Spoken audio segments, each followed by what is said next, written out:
बोलतात आपण थेट जाऊया. आणि भारतीय जनता पक्षानंही कारवाई केली काँग्रेस किंवा MIMशी युती केल्याबद्दल.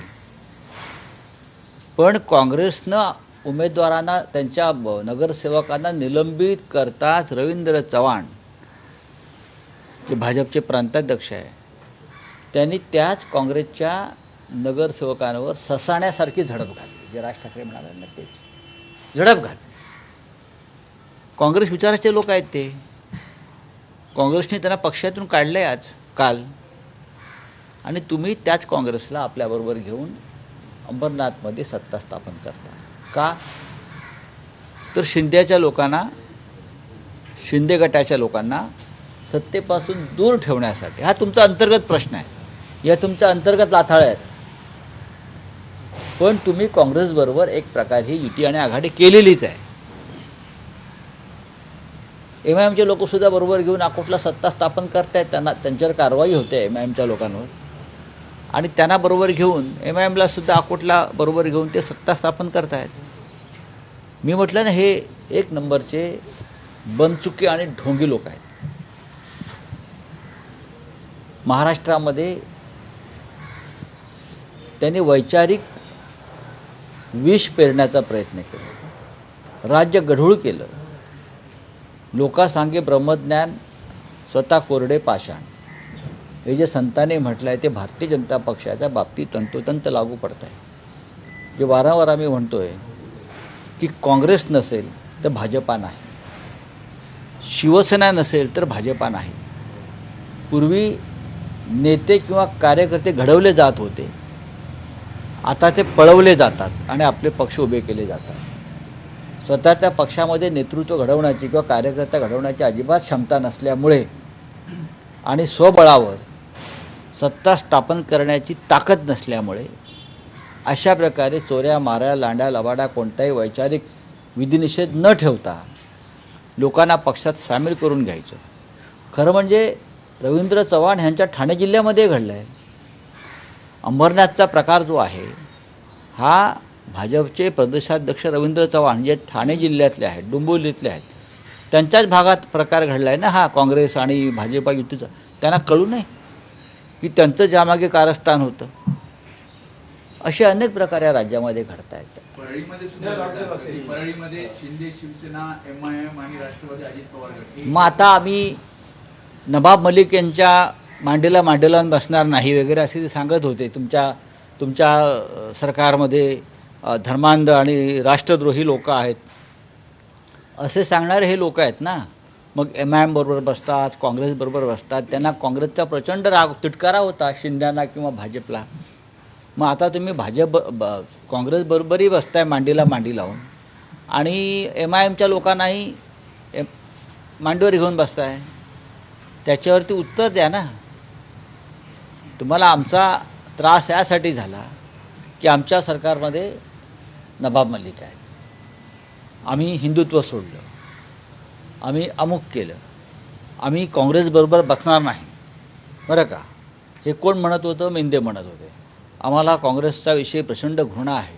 मग आता काय, तुमचा मित्रपक्ष काँग्रेसबरोबर आहे, तुम्ही बीडमध्ये काँग्रेसबरोबर अलायन्स करताय, MIM बरोबर अलायन्स करताय, हा कशाला लोकांना फसवताय? महाराष्ट्रात सत्ता स्थापनेसाठी जे काही पॅटर्न अस्तित्वात येत आहेत, सर्वच राजकीय पक्षांनी वैचारिक म्हणजे विचारसरणी बाजूला ठेवून वैचारिक सुनता केली आहे. त्याला वैचारिक सुनता करणं म्हणतात, वैचारिक सुनता करणं. आम्ही राज ठाकरे यांच्याबरोबर आहोत, आमच्याबरोबर शरद पवारांची राष्ट्रवादी काँग्रेस काही ठिकाणी आहे.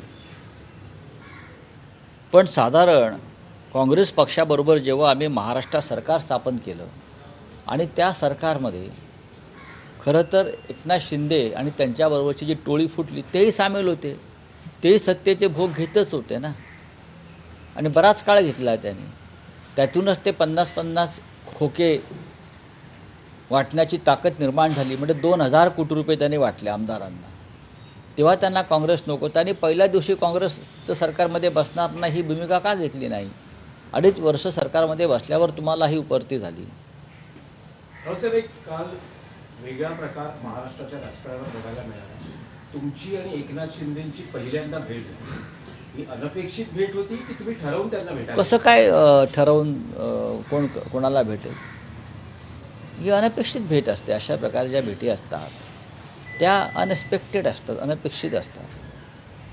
ते राज्याचे जरी बेकायदेशीर असले तरी उपमुख्यमंत्री आहेत. समोर आले, आम्ही एका कार्यक्रमात एकत्र होतो.